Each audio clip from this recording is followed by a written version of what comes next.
There we go. All right. Okay. Now this is open mic night. This should be fun. And I'm telling you so that you know that you're having fun while we're doing this. I was expecting a few more people. I've got a lot of people that said that they were really excited about coming in, and I hope they weren't put off because I wasn't here. I had to go pick up a prescription. And so that kind of slowed things down. The purpose of this meeting here is to address those issues that have not yet been discussed. And these are particular to your clubs, your individual clubs, either the ones that you're in or the ones that you're coaching or the ones you're looking to coach. Now, the first thing that comes to mind is when you walk into your club's meeting, whether it's Zoom or in person or hybrid, what is the first thing that you think of that makes you want to continue into the room, to continue studying with these people or enjoying their company, or why you joined Toastmasters in the first place? Does this help you on a goal? Does it help somebody else on a goal? I know some people that have come into Toastmasters because they feel they have something to offer new speakers. And in helping them through the process, they learn something themselves. And then there are others that are looking for a way to do some sort of competition or some sort of leadership, or learn how not to stutter, or practice their English skills. So, first question that I'm going to ask is, what is it that keeps you interested in going to these particular clubs?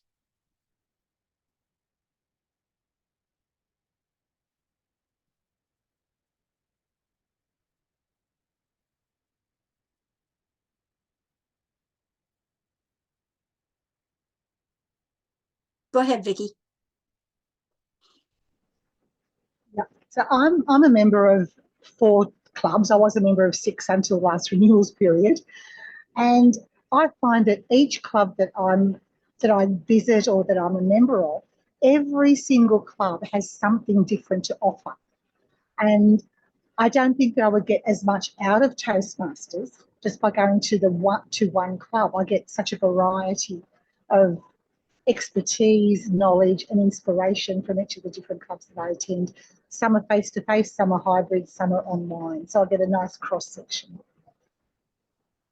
Okay, so now my question to you then is, how many of the people that are in your club are in your clubs are in them for the same reasons you are? That's interesting. So my home club, which I've been a member of since 2014, is a face-to-face club. And the dynamics have changed in that time. We have originally there were, I think, about 4 distinguished Toastmasters in that club. Now we're down to none that attend regularly, but they are still members because they just have that feeling of loving the club. So we have a lot of new members. So the dynamics change constantly. That's interesting. So they changed in age or Yeah, experience? yes, in age and experience. Why do you think the younger members are there? Mm, that's that's probably a question that you need to ask, that I would need to ask them. Yeah, I suppose it's a matter of now that with work businesses that they work with teams a lot more. They need to be more confident speaking to teams and leading people. I think that those dynamics in the workplace have changed, and people need the skills to be able to do that. So it's more in line with their professions then? Yeah, I guess so. Yeah, although we do have um, say 50-50 split between retired people and younger people. Okay. Okay. All right. Michelle, same question. What's the question again? Just Uh, so I- when you go to your clubs, what is it that keeps you there? What keeps you coming back? okay. I'm currently a member of 2 clubs and I coach a third. So my home club, it's undistricted. It's just online and it it's friendly. The people are friendly, but I stayed with them more because it's global and it's more people who are trying to learn English mixed with people who they want to practice more online presentations.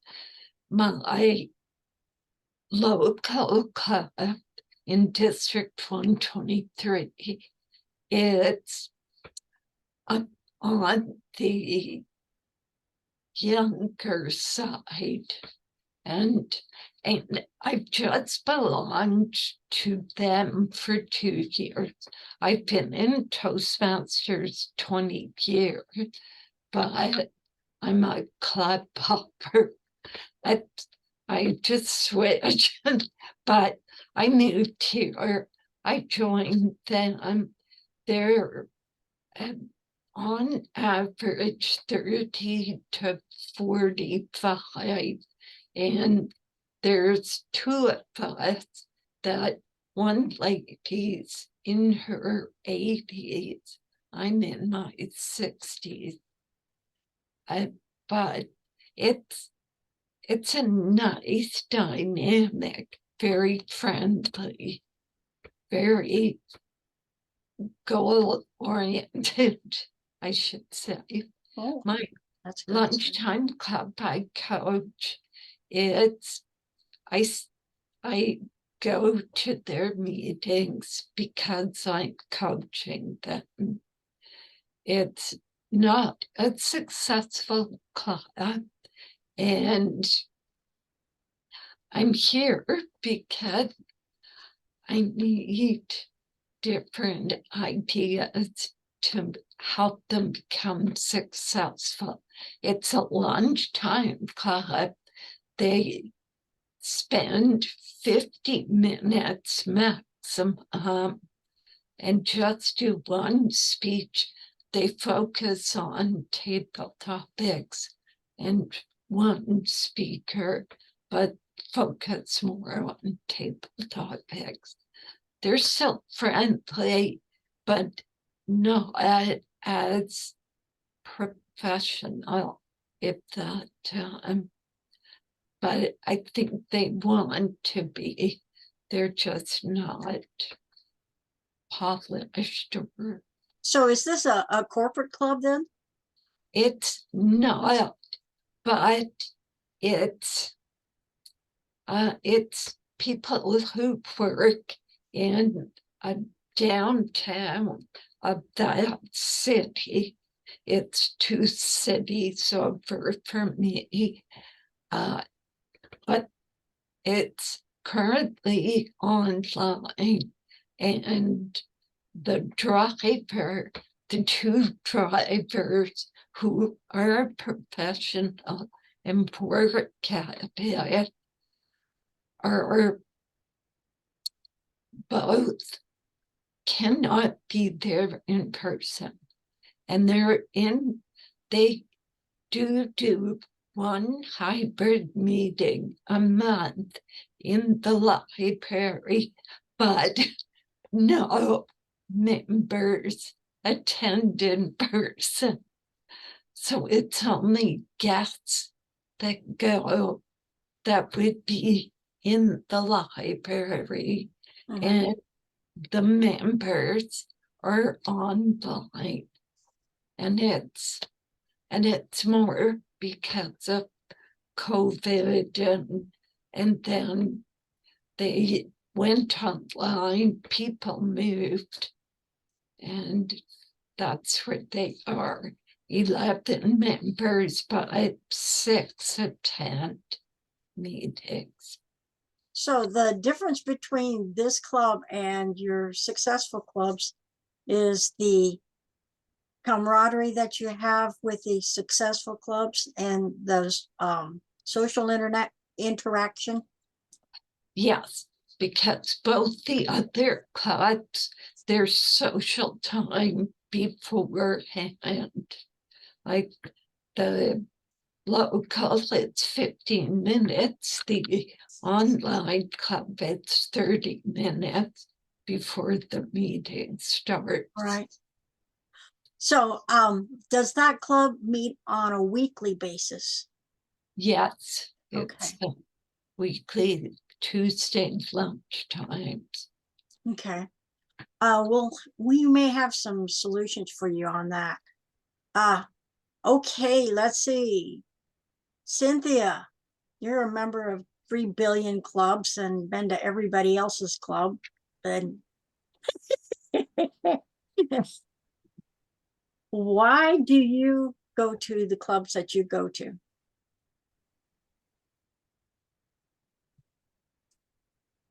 Or Anthony, whichever one of you wants to answer.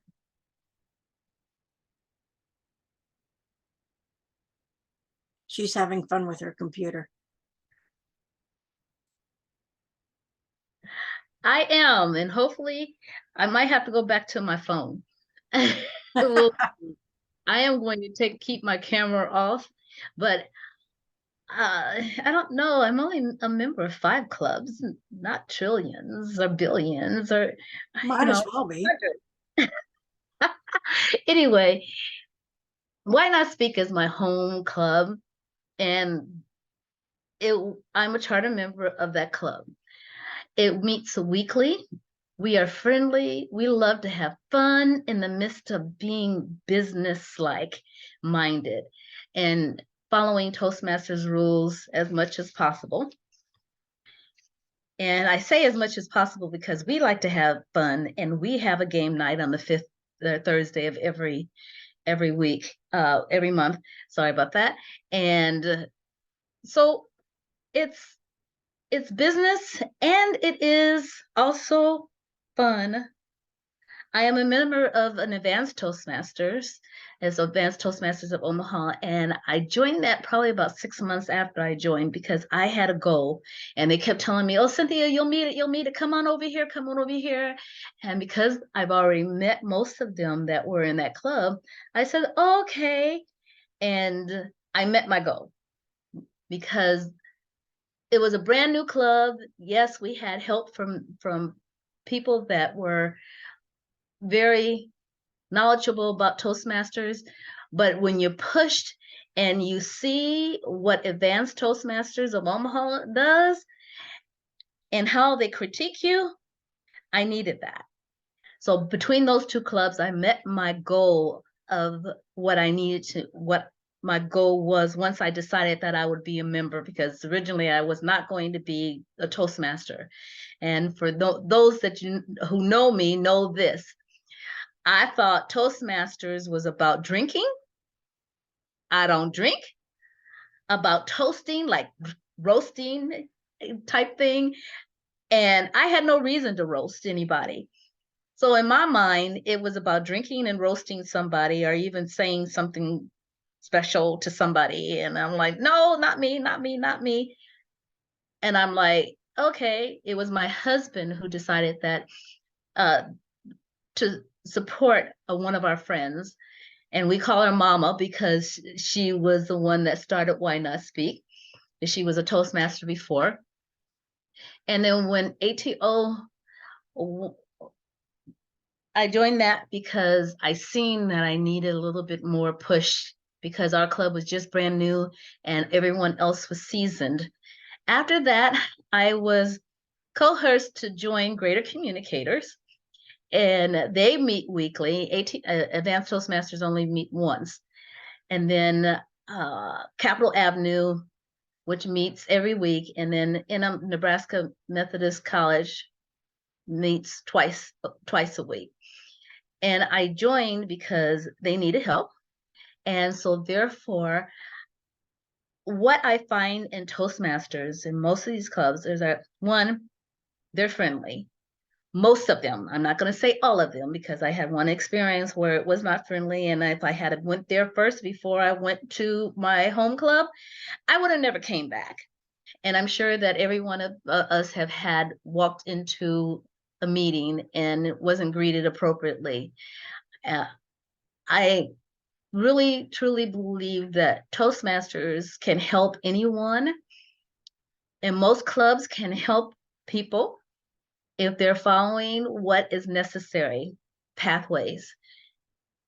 For me, as long as I have, as long as I am alive and I am in my right mind, I will probably be a lifer. I can't hear you, Rebecca.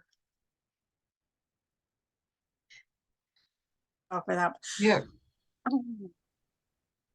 Yes, I have my mute off now. Thank you. Do you find that there are a lot of people in your clubs that have the same goals that you did when you came in? No, because they didn't have the problem that I had. And my problem was is that I always, for my reviews at my job, I was there for almost 29 years. And my problem was that I could not communicate the way they wanted me to communicate. And that would cause my numbers to go down, whereas everything else was across the board. I was helpful, I was doing everything that I needed to do, but that communication skill wasn't one that I had. And I still have a little bit in regards to that, but that was due to growing up in a family where you were not allowed to speak unless you were spoken to and had permission to speak. So for me, it was like I didn't have the skills. As you grow up, you're supposed to grow into who you would become, and I did not have that, and it showed in everyone. Within 6 months I had my review, and it was totally different. They looked at me like I was like, who is this person? She's never talked like this before, because I learned the skills that was necessary to be able to say what I needed to say. And I have to say this. I just ran in from dropping my grandbabies off and speeding back home to get on here. So I'm kind of a little, haven't unwound yet. Okay. All right. Carolyn, what was it about the club that you joined that keep you coming back? Well, I would have to say the people, because I joined because somebody asked me to, not for any particular reason, not for any speaking engagements or anything like that, because I'm retired. So I do have a sales business that I speak, but I don't think I really have trouble speaking. But I have learned some skills since I've been in Toastmasters, especially with the tabletop, is learning to speak off the cuff about any subject, so, and embellish the subject. So I would say to people, at this particular time, I do belong to 4 clubs. I jumped on this thing because I saw this in the events for somewhere, I don't know, it popped up on my email, but I came on because I'm interested in coaching, because I have signed up to coach a club. So I'm trying to, and it's the people that's in the club, they're young people. So I'm just trying to get some tips and ideas on how to make them a distinguished club and to get more members. Well, one of the things that helps us to get more members is to find out how we've got the members we've got. Okay. And once we have the ideas behind why are they there and filling up a need that they're looking for, that they are joining Toastmasters because they have a problem that needs solving, and we're the ones to solve it. Now, we don't know what that problem is. And so that goal for them is going to be different, just like Cynthia's goal is different than my goal, is different than Mark's goal, is different than Michelle's and Vicky's goals. Cynthia was going to learn how to speak because she was told not to speak unless spoken to or having permission. I joined to learn how to shut up. My listening skills needed a lot of work, and I would hear things before people would say them and then try to butt in and answer the question before they'd asked it. It was really, really annoying, and it intimidated people, and it wasn't very pleasant. But as a result of the Toastmasters, people started listening more to me because I'm spending less time talking, and the top that I use is effective. It's short, it's concise, gets to the point, and I don't ramble around like an idiot. So if we can figure out why they are here, then we can help them get what they want. And if we help them get what they want, they will bring more people to the club. So what is it that attracts young people to a club full of old fogies? I'm going to ask Keith because Keith's an old fogey and he qualifies. Gee, thanks, Rebecca. What attracts young people to Toastmasters, especially a Toastmasters club that maybe has older members in it? Well, What and would when you take a look at all of the clubs around there, there's an awful lot of gray hair. Yeah, okay. The thing that would attract them is they realize that they have something they'd like to accomplish. They have something that they want to be able to do. I'm in a club with older members, and we attracted a younger member to the club because that particular person had to give a speech in front of a large audience. In fact, it was an awards presentation. And he wanted to be able to practice it, didn't realize what Toastmasters was. He was a little leery of us to begin with. But once we got him in there and understand getting up in front of people and practicing, and the feedback, the evaluation part of Toastmasters is what really hooked him, because we gave him positive things to do with his speech, things that he could improve on in his speech. And we didn't tell him what was wrong with this speech. We didn't stand him there, okay, you did this wrong, this wrong, this wrong. You got to fix this. We did try this and see if this improves your speech. And through the evaluation process, it really hooked him into it. He was very successful in giving his speech. He understood what stage movement was. He understood what body language was. And this was really in a 2 to 3 month period. We piled as much onto him as we could to help him with his speech. He came back and he's now a very strong member of our club. He's an officer, and he's really reaching out to people his age, in the 30s, I would say, that are trying to do the same thing that he's doing. And he understands what a benefit Toastmasters was to him, and it helps bring new people to our club. And we've had a couple of visitors the last couple of weeks, and we've got another visitor coming this week. So I'm a member of a weekly club that meets weekly and in person, in fact. So it's really helping some of the people that we're trying to attract to our club. Well, So that's not what only helps that, young but people. it meets at noon, doesn't it? Yes, it does. It meets at noon. You're facing the same time constraints that Michelle is. The one How thing that do you really helped, thing that really helped us is meetup. meet We've up? had 3 people, because I went out and updated our meetup message to really attract younger people to it at that time frame. And with that change, meeting in person really brought people in. You were going to say? Where did you post this? Where did I post it? On Meetup and Yeah, on Facebook? Okay. Meetup is a program out there that you can find different things that people are meeting and growing it together in groups. Meetup.com, you can go out and take a look at it. The District 24 has an account, and we're actually part of that Meetup account where we can post things from our particular club to the District 24 Meetup account so that we can reach out to people to try to encourage them to come. the other place, if you're working with professionals like Michelle is, you can also post those meetup notices on LinkedIn. And then you can get that through there. The other thing is when you're in the person to person, how do you manage to do any socialization in the limited amount of time that you have? We run about 45 to 50 minutes for our meetings because, again, it takes time people get to the meeting if they're coming from their job, and also need to give them time to get back.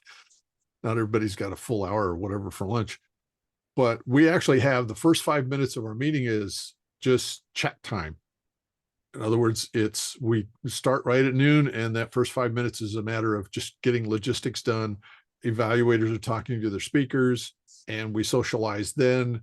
When we get done with our meetings, then we have a little short period afterwards that we also, okay, what's going on next week? How do we get roles done? All of that type of thing. So we try to incorporate social time at the beginning and the end of our meetings. Okay.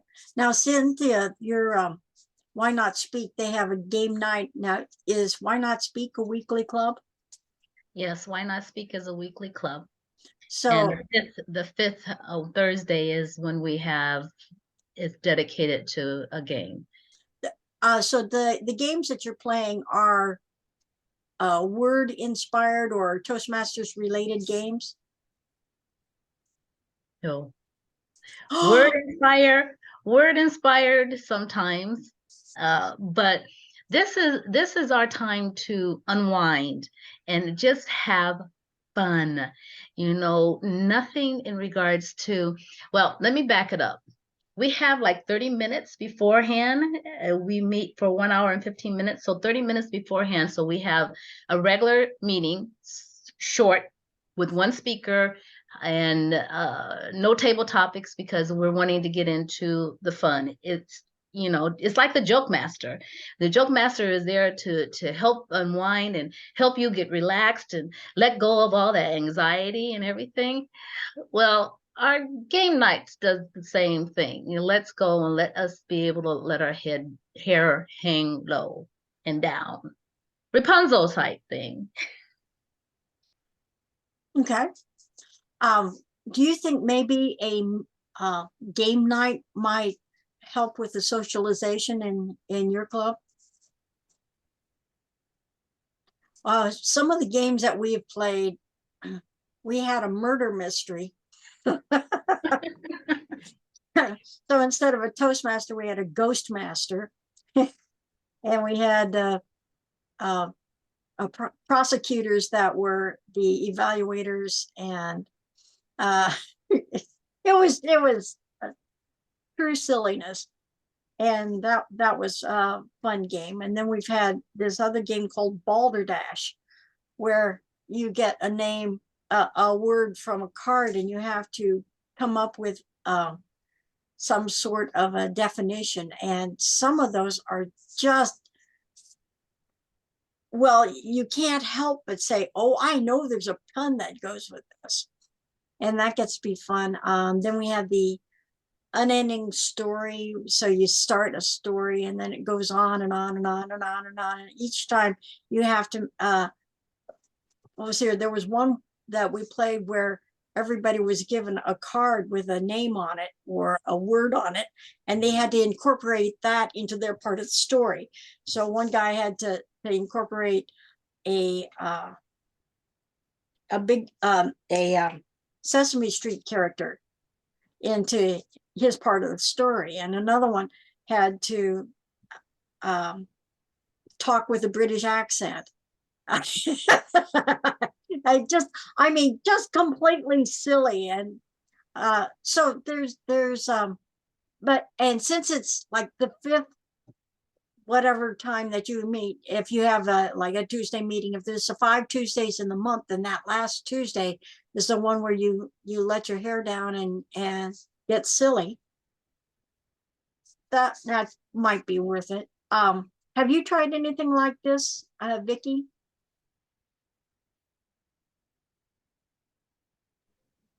We do it, a never-ending story. That's been a new thing that we've incorporated. So I'm just sitting here writing down all the ideas to take back to our executive meeting tonight.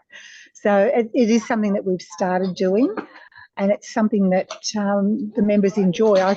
I think that having that, and I think it goes on maybe a little bit too long because they include everyone in the group, when we also have a warm-up and then we also have table topics. So I think that we're cutting down on other things.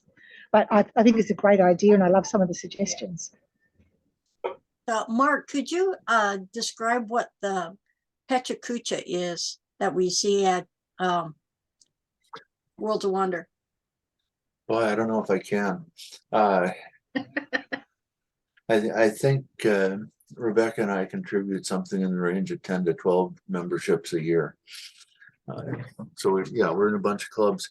We were enticed into joining a club that's based in Founders District in California because of the theme of the club. It's a science fiction fantasy themed club.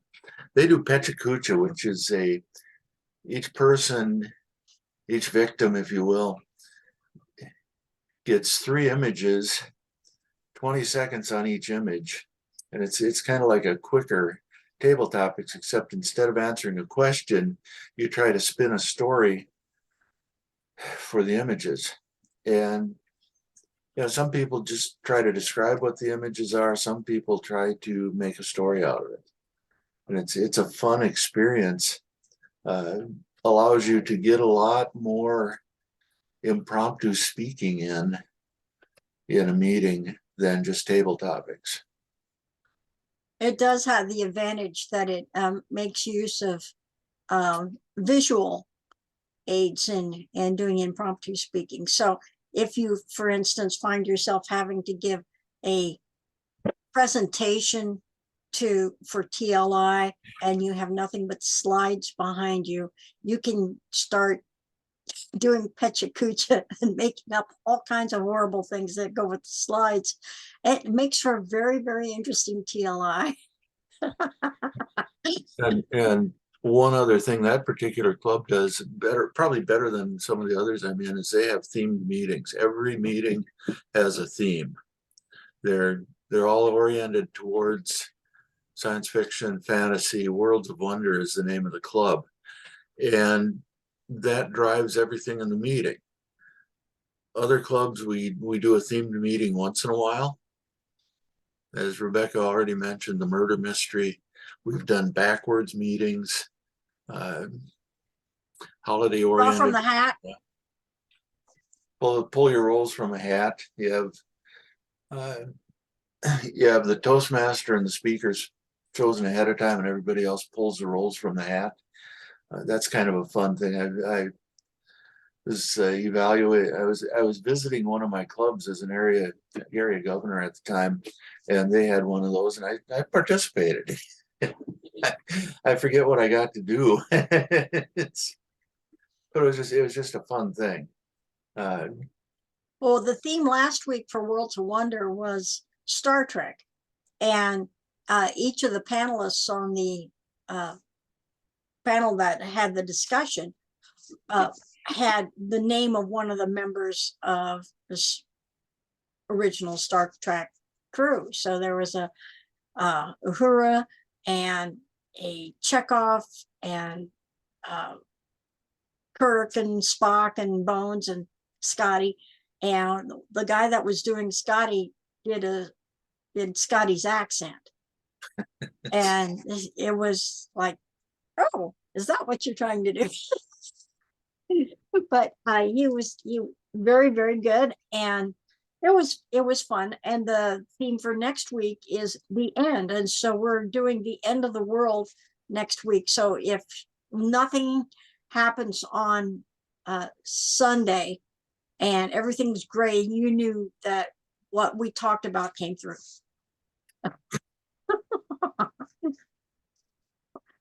So, okay, so what do you think is the biggest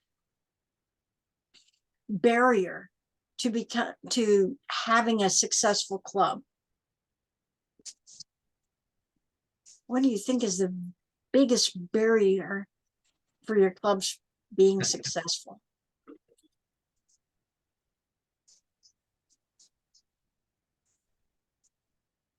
I will say that getting everyone on point to send out those invitations, making those phone calls, putting it out on whatever social media that needs to be placed out, because it's not just a one-person show or a one-man show. It's everybody's responsibility in the club. And when you have only one or two people holding on to that responsibility, it hurts the club. And I don't mean holding on like nobody else can do anything. I'm just saying in regards to other people aren't putting the effort in to say, oh, I don't think because I will put it out there on my Facebook page, my personal Facebook page, when there is something going on, and asking everyone else to do the same, and they don't, and I don't know why. Are they, that's something that I need to figure out and ask, like, why don't you put it out there? You enjoy being here. I hear you saying you enjoy. Why not let your family and friends know that you're a part of Toastmasters, and why? So that sounds to me like there's a marketing gap between what the club wants and what the individuals want. They think, well, the individuals we've got a vice president of marketing. Why would we have to do anything? And they don't realize that they are the biggest marketing tool that the club has. Right. And membership is the marketing. Well, also in trying to make people understand that as you take an officer's job position in your club, it's not as difficult as you may make it to be. I mean, a lot of people don't take an officer's job because they think, oh, I've got all this work to do and everything else, and there's no way I can squeeze something in. Not asking, or at least not presenting to people what type of a time commitment it takes to do certain jobs or how difficult things are. Sometimes instead of just asking, will you be president? It's like, well, okay, what does that entail? You need to explain the officer positions and help them step in and get involved, and even make them an assistant to get them used to it. As everyone, I'm sure, could have an assistant at any job that they're doing, whether it's an officer job or not, and even all the way up the ladder within a district, as Mark knows as well as I do. So therefore, it's get people involved. That's the key. Get them involved. Okay. So participation. I would throw in, I think clubs don't take ownership of what it means to be successful. They don't take the time to work on some sort of a success plan, some sort of a plan for the year. Now, you don't have to fill out how many pages is it now, Keith? Well, they've shrunk it down from the 22 pages it used to be, but now it's still larger than what it needs to be. You can get a club success plan down to 1 page or 2 pages. I got it down to 1 page at one time. Yes, you did. But it really is it's the old saying, if you don't plan for success, you're going to fail. If you don't put some ownership into it, you're going to fail. And I think that's part of, I think that's part of what causes clubs to not be successful, is they don't take the time as a group, or their officers as a group, and put together and buy into what it means for them to be successful.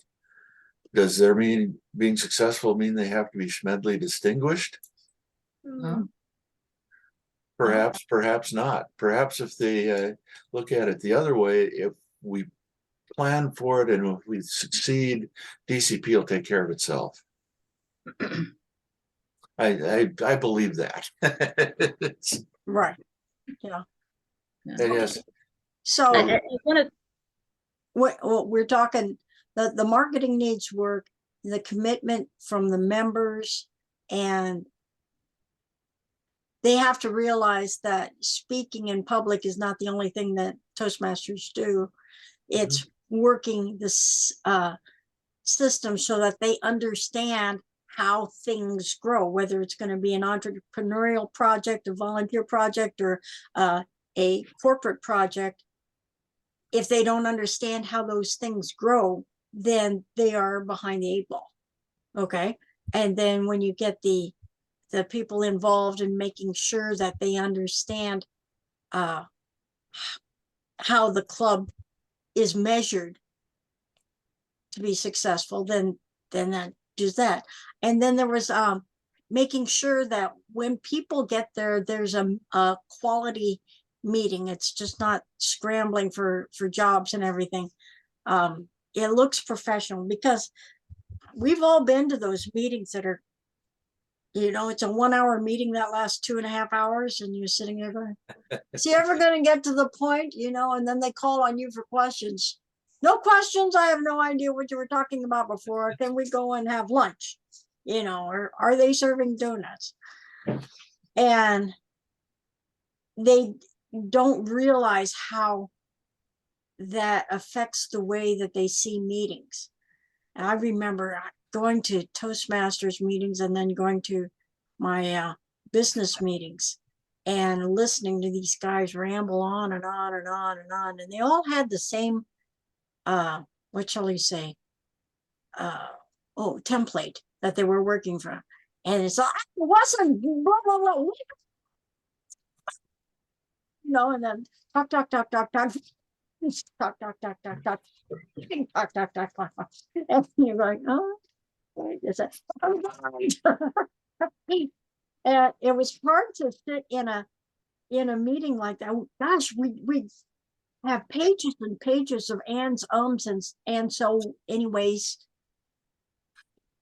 We even had a column that was and so anyways, or you feel me. Oh God, I hated that one. It was that not in public. And no, sorry. Am I right or am I right? And I'm thinking that's not a choice. I said, what if you're not quite right? You can't ask that in those meetings. They don't get those. So after they get exposed to a really well run meeting, it's hard for them to go back to the other. And especially if they're running them, now they know how to set an agenda. Now they know how to write a proposal. Now they know how to introduce new information and everything. It's really, really good thing, but they don't know they're getting that, and that's not why they joined. It's unintended consequences. But if you have something that piques their interest and causes them to come back, so that was kind of fun. You ought to come to see this. And that's going to be different for every club. Yeah. One of the things that we started out with this year was figuring out what our avatar was. Now, avatar is a representation of your club. What does your average member look like? And when Mark and I went through all the clubs that we're in, I think our avatar ended up being Keith.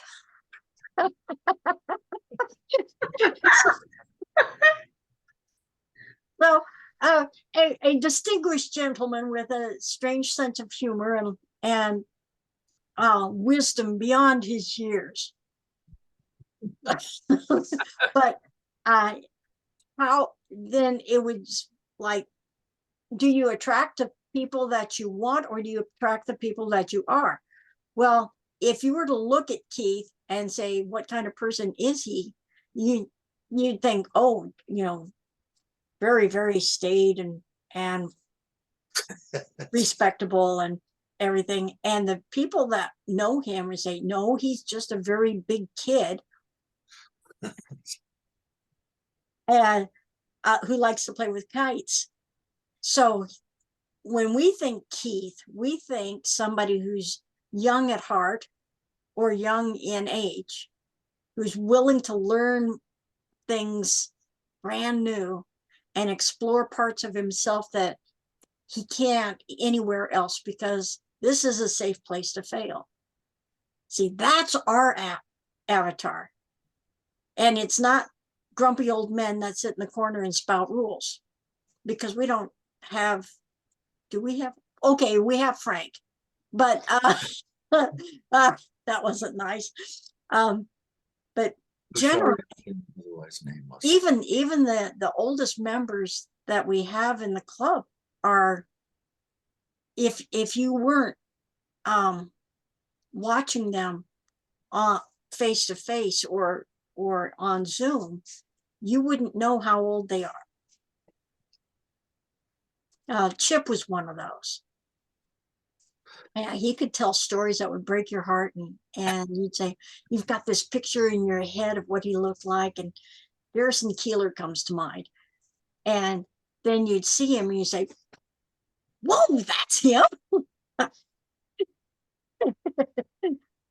So it's one of those things, when you come up with the avatar for your club, you know what they drive, where they go for groceries, what kind of clothes they wear, what kind of background they have, what their favorite food is, what they do for fun. Are they DC or Marvel people? You have an idea of where they are, then you know where to go to recruit them.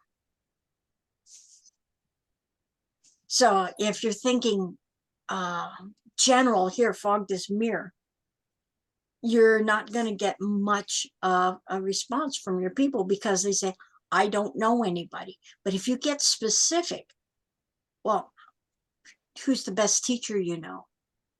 Well, who's the best salesman you know? Who's the most enthusiastic person that you know? Cynthia. Who's the smartest person you know?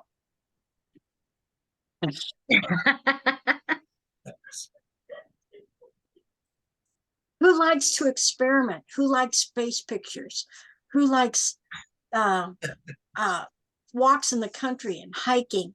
Who likes exploring? Who's got kids? Who's got aging parents?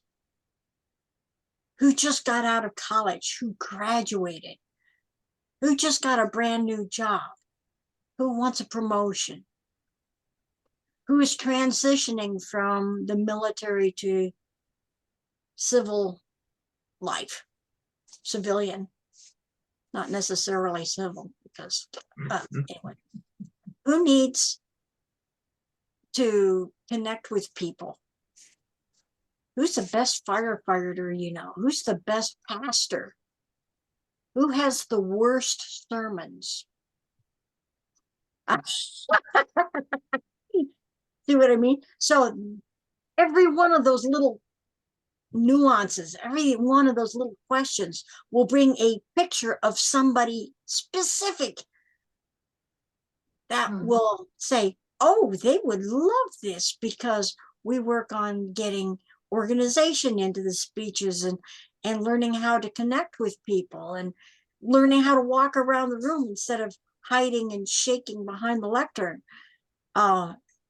We learn, all these things that can help this guy transition into a position where he is not taking orders, but giving orders. When somebody that can switch quickly from third grader to parent, because those are two different languages. Definitely. Okay, so you see what I mean? So when we're looking at finding our avatar, and you have the ideas of what kind of people you're looking for, then you know where to look. So if we've got the avatar figured out and we've got some social areas that will allow people to get to know each other better. One of the games that we once played, where was that? Oh, it was at a TLI once. And everybody had to pair up with somebody that they didn't know. Well, that's kind of hard in a little district, but we paired up with somebody that we didn't know.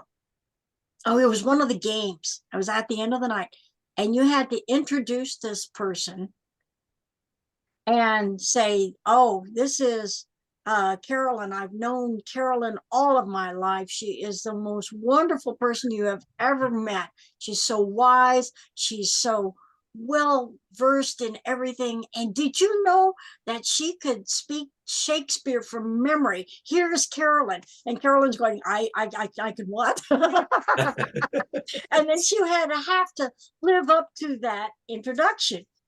And she would tell something, and then she would have to introduce the next person.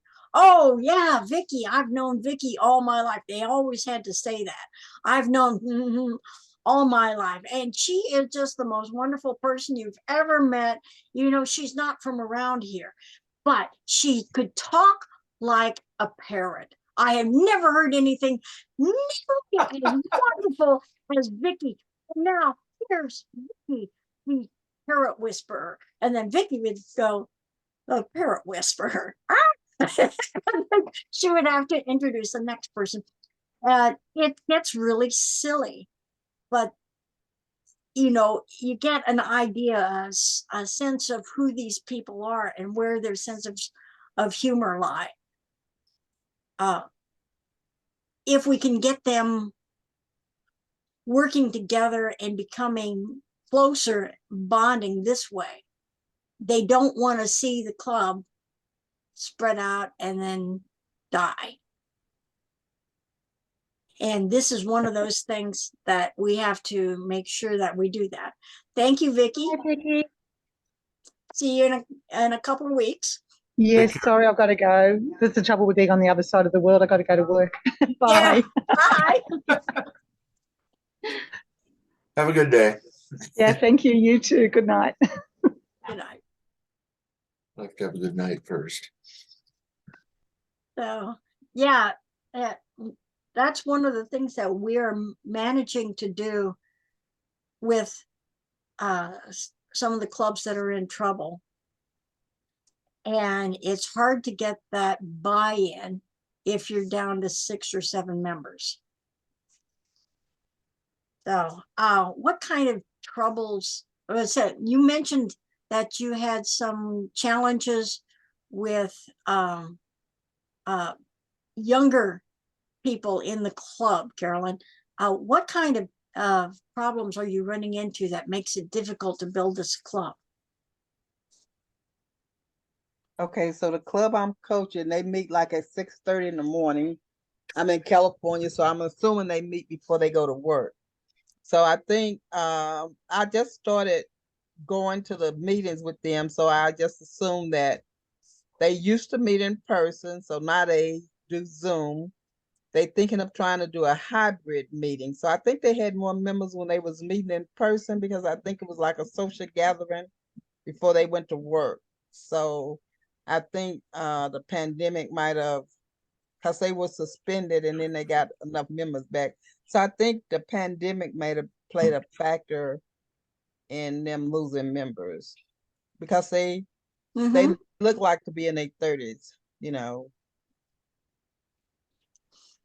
So they're like in their 30s. What kind of recruiting activities do they do? Well, they had tried to recruit. It's a college campus next door, so I think they had tried to do flyers. And then I think they did have like an open house. How did that go? Well, I think they did it before. I just became a coach like about 4 weeks ago. So a lot of things happened before I became their coach. So I'm just trying to get a feel right now for what they need to do to get new members. So what would you suggest to them? Well, I would suggest if they are really near a college, to have like some type of meet and greet at the college.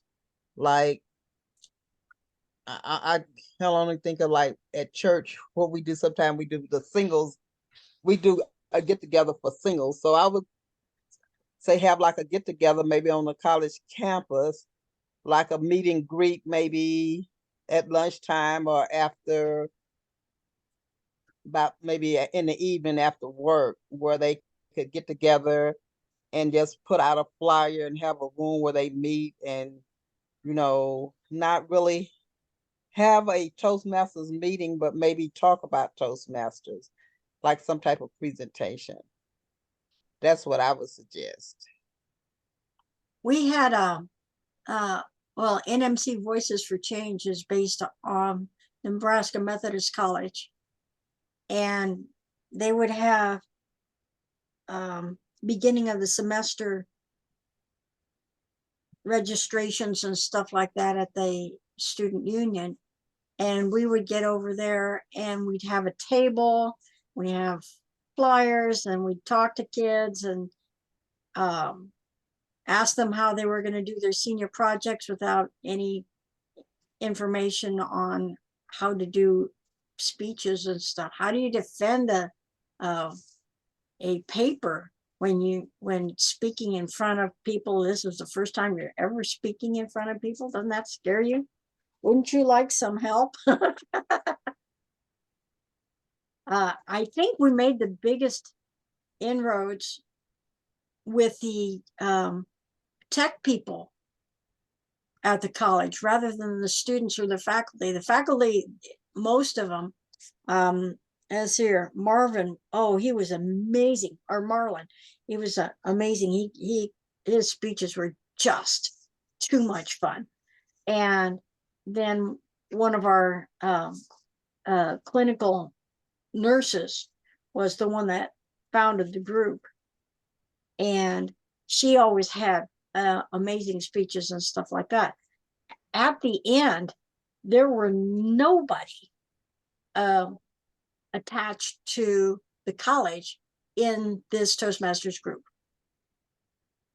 We were all outside of the college, and that was kind of weird. But what they did is they would have a table, and they would talk to the kids, and they'd talk to the IT people and the ones behind the desks and the staff about improving their speaking skills and stuff like that. So you might be on the right track when it comes to talking to the people on the college, but you may not want to focus on the students, because first of all, they don't have any money. And Right. secondly, they think they already know everything there is to know because they're in college. But some of the staff you might want to go that direction, Okay. because they're more likely to stay around for more than a couple of years. That's true. That's true. So, staff and faculty might be a good way to go. All right. That's a good idea. Anybody else have some ideas for Carolyn?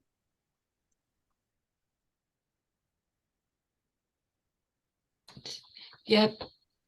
It's going to say for even attracting students or staff, if you can set up a table, usually they do, colleges, universities, they get to know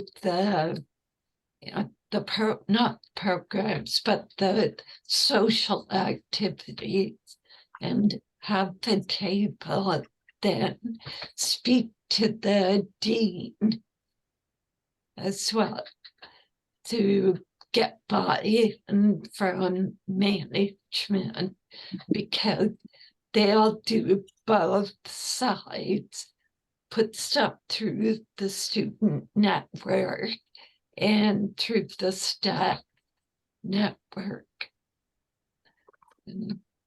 Yeah, sometimes they have the like a um campus news It's programs Yeah. where you can get interviews. Might check with the broadcasting majors and say, hey, you want to do some interviews? uh, or then the other people that are working with the um, like the HR people, um, placement people. You say, how about if we were to run a workshop on how to do good interviews, and you guys could be part of the interview group, and you would do the interviews on these people, and then we can show them how to do this. And that might attract the interest of the college and some of the students and maybe the staff on learning some good interview skills. Let's see. Okay. Any other ideas? What is around the college? Are there fast food restaurants that you could possibly put flyers in? Bulletin boards? I think so. I'm not really familiar with the area because it's like they assigned me this Toastmasters, but it's like 2 hours from where I live. So it's not Ah, in the area where I live. oh, okay. Okay. So when you're going there, just start eyeing, what's going on. Keep your eye on the road though, but just kind of like take a quick peek. Like, oh yeah, they got some good food. Yeah, because most restaurants are made up like other restaurants. They don't change how they do the inside of them. So a McDonald's will be a McDonald's, Burger King will be in Burger King. Maybe have extra stuff, but those places really don't have anything but other restaurants could possibly do. So other fast food joints. Well, Coffee yeah, and if you're talking to coffee shops people too. that are in that area, they know those places, and that's the reason they're going to this particular club is because it's close, and so they know these places. The other thing that you can do is you can go onto Google Maps and locate your club's meeting place, and you can ask it to show restaurants and hotels and venues like that around there, businesses that might be open to flyers and stuff like that, community bulletin boards and that thing. That's a great idea. I forget about Google Maps. Yeah. Yeah. Well, and there's what's the other thing I was thinking? Banks. They're having to do customer service all the time, and yet there are some that you just want to, slap them and say, "Look, okay, I'm a nice person. You should smile at me when I come through the drive-through. Don't say what." But and Etiquette. yeah, etiquette. Look, Hotels too. Yeah. there's a couple of things that spring to mind that you could emphasize. If you're looking at getting college students to help with them, Toastmasters is a great place to help build your resume. That's for sure. When I started looking for teaching jobs right out of college, my resume was about half a page long because there wasn't the stuff there. If it's teachers or staff, have them check on how do they get evaluated every year. I work in industry now. I get evaluated every year. I set up goals at the beginning of the year. And I sometimes look back and say, gee, I should have had a Toastmasters goal as part of my evaluation process, because I think it would have looked good when I got my DTM if I could explain what it was, or when I was, as Keith kind of referred to a little bit earlier when I was district director. That's, if you're looking for leadership, you've got to brag on your evaluations, on your resume, what you have done for leadership. And that's something, it may not attract people, but it may give them just that little extra hint on how they can get more out of Toastmasters other than just standing up and talking for 5 to 7 minutes with minimal number of ahs and ums. Well, one of the things that has really come home for me is the fact that in one of our clubs, we were an advanced club and we were treated like a pariah. It's like, oh, there are those people again. Oh my gosh, they're so embarrassing. And we got a little upset about it because we wanted to promote our group because we were very off the wall. And in retaliation for this bad treatment, we decided we were going to write a book because we were looking to be professional speakers. And every source that we had said, you should, be professional speakers. And the first thing you got to have is you got to have some stuff at the back of the room so that gives you credibility and this and that. So we wrote a book. And we had to write a book and sell it to the people under the table because they didn't want us selling our books there. We've got a picture of our keynote speaker signing, he signed a book for us, and then he got a signed book from us. It was like that. And he was the keynote speaker, which went over really well. And within 2 years, we had books on a table in front of people for sale at the same convention where we had been banned from selling them before. And then we had them displayed at the international convention for 3 years. And it would have been 3 except for COVID. Yeah. And But the fact that we didn't want to ship them to Paris. yeah, it says, why is your luggage so heavy? But the thing is, as writers, that kind of changed the trajectory for a lot of the members in this particular group, and with unintended consequences. And that's not something that most people would recognize as one of the benefits of Toastmasters is learning how to write a book. And yet we did not only learn to write books, but we published them. So that was way off the line. But a lot of the things that Toastmasters has to offer a lot of people, they don't know when they sign up. They're surprised.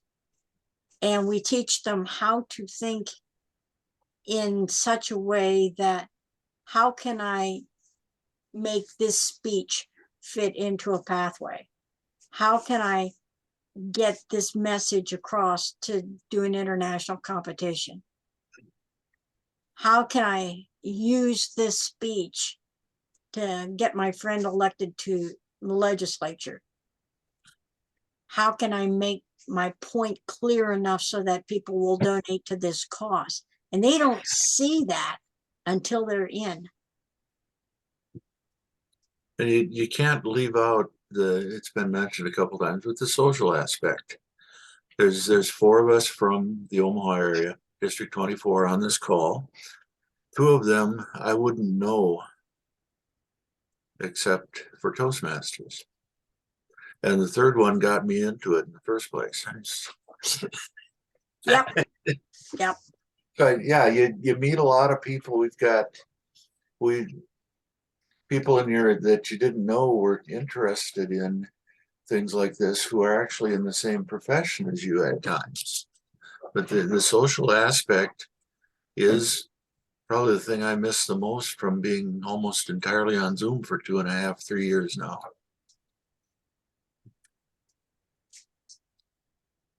So my last question is, have you gotten any value out of this meeting tonight? Yes.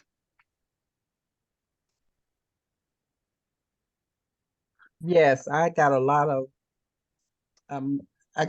value out of this meeting. I got a lot of great ideas.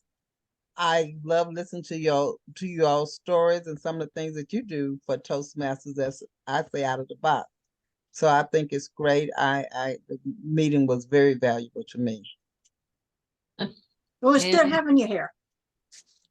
Good. And I'm in California, Palmdale. I'm in District 33.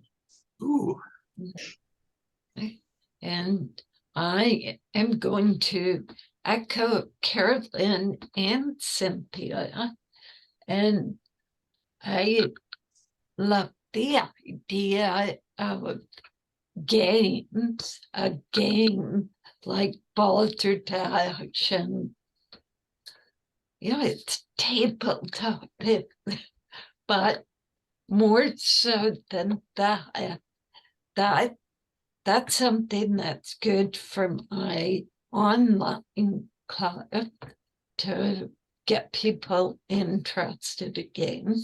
But the club I'm coaching, I think it would be, I picked up some ideas for them as well.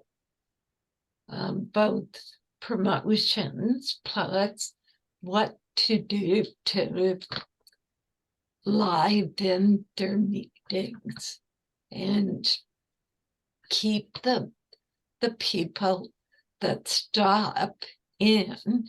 They get lots of gas, they never come back. Mhm. So, yeah, and it yeah. That's one of the things that we're looking to do, is that getting them into the club is just the first step, and keeping them in the club, that's the biggest step.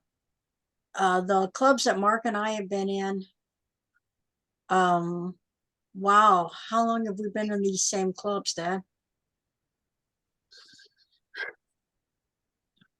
1 year less than you.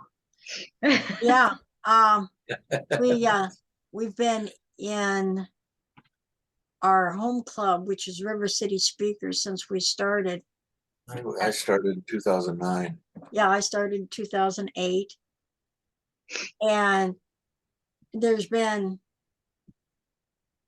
let's see here, well, Mark and me and Randy in this club since we started. And since we started with road to DTM, it's been Mark and me and Randy again, and Marion since 2005. No, it was before that. It's the same, or was it Cynthia? When was Why Not Speak start? 2013. 13. 2013. 10 years this year. Woo! We're coming up at 10 years for 3 of the 5 clubs that chartered that year. And They weren't Well- supposed to last that long. one of them is, if you ever get a chance to get to Why Not Speak, they meet Thursdays Thursday night. at 6:15 sharp And Well, you're yeah, still, and that's you're still Central on Time. Zoom. Central Time. And they're one of my favorite clubs. They haven't convinced me to join yet.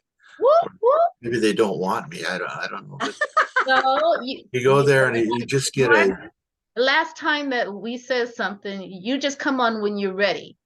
We don't want to twist. We don't want to twist your arm. We want you to come in so that you can stay in. Right. But I go to that club once. I've probably gotten to them about once or twice a year prior to COVID. but it's just a really fun club to go to, and they just really recharge there. Great club. They've been around 10 years. I've been in others off and on, somewhat less than that. Well, and then dynamic speakers with Keith and Randy. And you and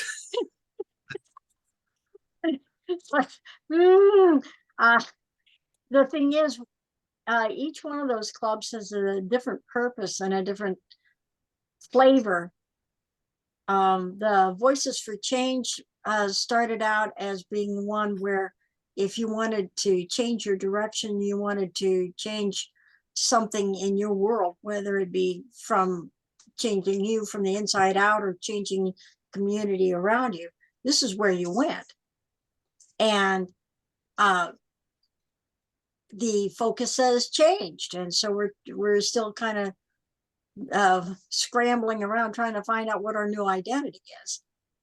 that's River one City thing that- Speakers is just people that get together because they're old farts and they're all old friends.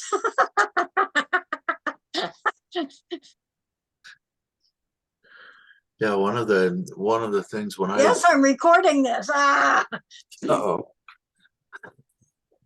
Road to DTM was the second club I joined, and I joined it because I looked at the charter roster. I think I was number 20 to sign up for get it chartered, and it was all these people with lots of experience. And I said, I can't lose by joining this club.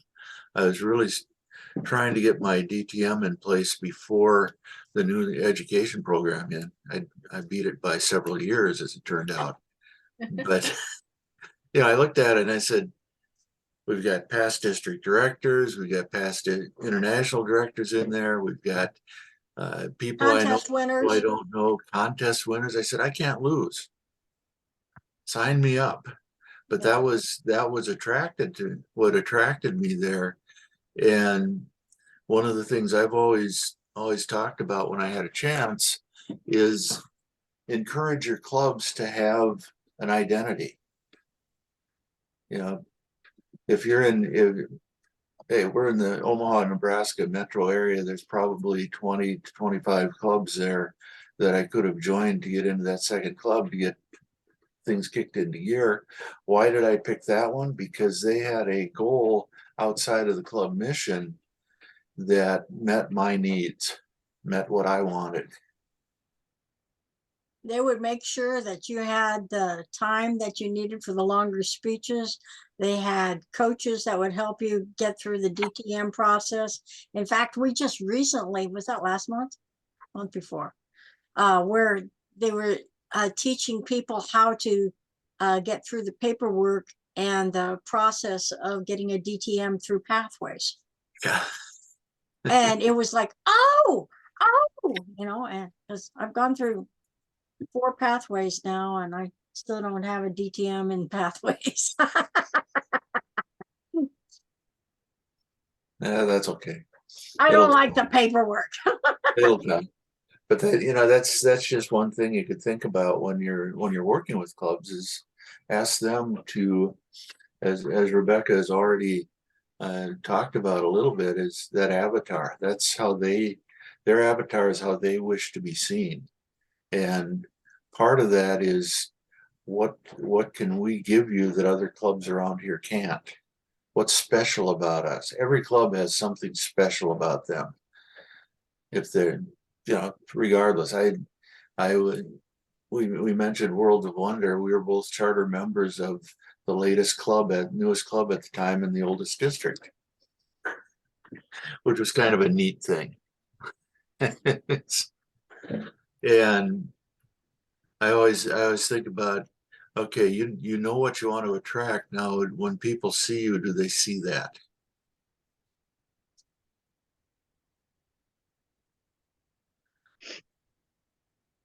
I was at a meeting, one of our clubs last week, and we were hybrid, and we had a guest, and I really wanted. I dialed in from home, And I really wanted to reach through my computer and strangle one of the members and tell him to shut up. The guest is probably going to join us anyway. He's a 40-year Toastmaster with a DTM who wants to get into pathways and thinks we may be able to help him there. Which, you know, that's a good thing. But I'm talking too much anyway, so beat me up, Scotty. Okay. So if you enjoyed your time with us tonight, go ahead onto the International Toastmasters Facebook and tell everybody how much you enjoyed this and how much you picked up, and bring some more people back in, because there are a lot of people out there that are looking for just the stuff that we got tonight. So Thank you, Let's- Rebecca. Appreciate you and sharing your knowledge. thank you, Cynthia. And we will call this meeting done. Click. Mm. All Uh, right. Thank you for coming, everyone. Yes, Keith. Thank you. Thank you. Bye. Bye-bye. Bye. Bye-bye. Good to meet people.